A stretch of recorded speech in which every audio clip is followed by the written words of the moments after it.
All right, y'all. We just finished a segment talking about the 5 financial habits that I've picked up over the last 10 years. It's a really great session. Go ahead and take a listen to it. But now we're going to be focusing on a question from our audience. All right, y'all. Listen, we love questions. It's a great way to connect with our audience. They also have really great perspectives that we haven't considered. So we have a question that I want to play for you all. Let me bring that up. Renee, dance for the audience while we are trying to figure it out. Thank you. All right. Well, let me stop sharing for a second. I just want to make sure that it's going to share the sound. Are you dancing, Dr. Renee? All right, you guys ready? Dr. Renee, can you see this? Yes. All right, let's go. Hey, Dr. Renee and Dako. My name is Jay. I am a fourth-year resident in a combined family medicine and preventive medicine residency. The preventive medicine is more so like the public health specialty of medicine. I will be graduating soon and have been thinking about my post-grad plans. I've had a lot of family things that I have to now navigate, and one of the things that might afford me the ability to be flexible is locums. Ideally, I would be going to Ghana 3 to 6 months out the year to support my family and some of their adventures that is going on there. And also being over here in the U.S., working in order to be able to pay off my loans. I have about $478,000 in federal loans right now that, obviously you have to find a plan to pay off. I wanted to do PSLF, but that's not really the best option. So I just wanted to talk to you guys more about locums and how to make that work, especially if I'm planning to go back and forth between Ghana. And yeah, just to kind of see some of you guys' recommendations or thoughts on that. So, hey, Dr. J, Dr. J, thank you so much for this question. Congratulations for almost being done. You're almost at the finish line. So what you're thinking about, it's not just money. It's not just your career. You also have to think about your family, identity, and even responsibility. So this is a real question. So I have 3 tips. Dr. Renee, do you have anything that you want to say before I get into my 3 tips at all? Oh, no, I think it's great that he's thinking about this now, right? And that it's not just some afterthought. So yeah, no, I appreciate him asking the question. So I'm excited to talk about what tips you have for him. So real quick, let's just summarize. Jay is getting ready to graduate. He's carrying about $478,000 of student loans. God damn. And he wants the flexibility to spend 3 to 6 months out of the year in Ghana to support family and to stay connected to home. And he's asking if locums is a realistic way to do that while he's paying off these loans, basically. Right? Mm-hmm. So my 3 tips are, I'll tell you the tips and then I'll get into it. Number 1, make your student loan plan stable first. Number 2, establish one United States anchor locums contract, right? Remember that. Establish at least one locums contract in the United States that's going to be your anchor job. 3, this is a tough one, is be intentional about your role in Ghana. Okay. So number 1, the first step is you don't need to be aggressive about your student loans, Jay. You just need to have a plan. So what I would recommend is, since you're saying PSLF is really not an option for you, particularly if you're going to do locums. So guys, the reason why he can't do locums and get into PSLF is you have to be an employed doc. And the biggest thing is you have to be working at a non-for-profit hospital. When you do locums, you're not employed, right? So that, in essence, just takes you out of PSLF, right? We're on the same page, Dr. Renee? Yes. Yeah. Good job. What I would say is this. You want to sign up for an income-driven repayment plan. And for you, I would recommend the SAVE plan, SAVE. I'll put that link in the show notes. And the reason why is you want your monthly payment to be as predictable and manageable as possible, right? And the reason why you want it predictable and manageable is you want to be able to live in Ghana for 3 to 6 months at a time. You need to know what your expenses are going to be. They can't fluctuate. Super important. And they have to be manageable because I'm assuming when you're with family and you're in Ghana, you're not going to be working, right? So the amount of what you make during your time in the United States needs to be able to carry you for several months. So super important that you get into an income-driven repayment plan. This one is save. Super important that you get into that, right? And then that'll give you the space to know what your real income is going to look like, particularly as a locum tenens, right? You can decide if you want to refinance your loans later on down the line, right? But I would say focus on being stable first. Then you can get the speed later on. This is just Right. real talk, right? Number two, establish one U.S. anchor locums job, right? So you want to get to a job that when you come back and you leave Ghana, that you go and you work there consistently, right? You don't want gaps in the jobs that you have, right? Or you don't want to have a gap where you're trying to find a job if you can help that, right? So you don't want to be going to 10 different places. You want to get on that plane, that Delta plane, right, to take you to JFK, and then you know exactly where you're going to go after that. It's going to be tough for you to be trying to do credentialing while you're in Ghana for hospitals in the United States. Like you just don't know what's going to happen. So try to find one or two places that can be the place that you go back to consistently. You want predictability. Remember, predictability is what you want.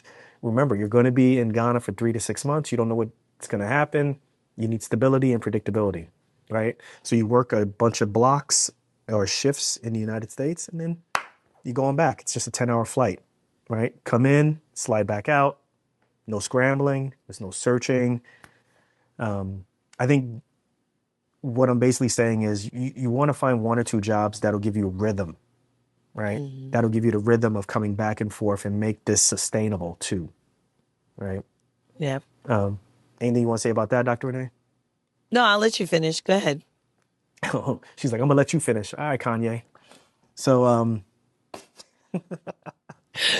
then the last one, this one is not really related to work. This is really more about you. Be intentional about your role in Ghana. What I mean by that is decide ahead of time what your purpose for your trip will be. Like, are you there to rest? Are you there to help family? Are you there to support a project? Do you want to just be present in the culture? Do you want to eat fufu and, tilapia and red and, Ooh, red. gari? I love And do red. you want black shito? Do you want, what do Red you cheeto, want? Do you want red cheeto palava? Do for you want me. palava? The reason why I'm saying that is it's super important because you want to be very intentional about why you're there, because if you don't define a role, then what ends up happening is you're going to try to do everything for everyone, and that's going to be draining, right? And it's very important to know what your purpose is, because once you know what your purpose is, then you know how to protect your energy.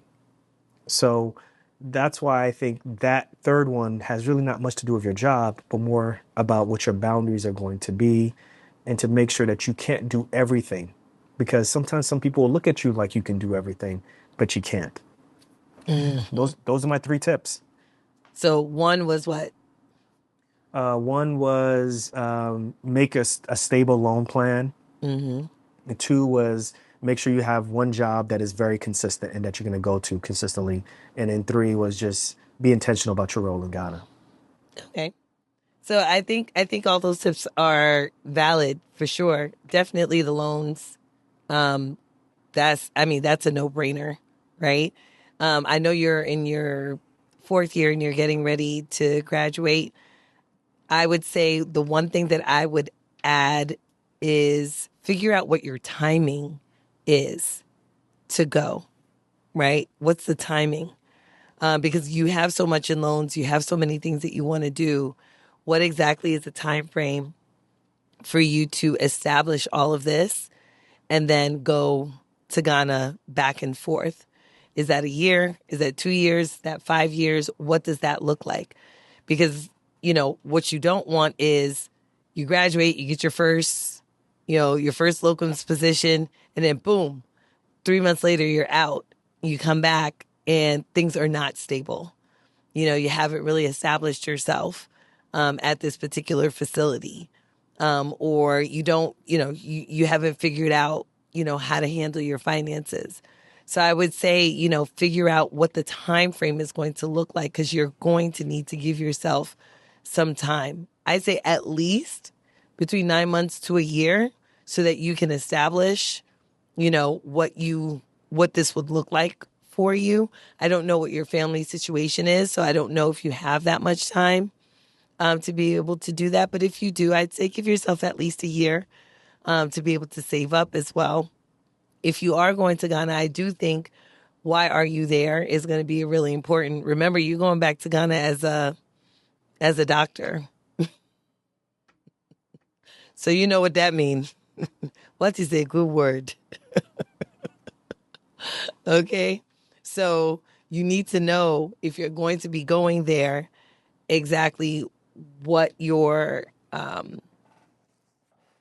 financial situation is going to be, and how you are going to navigate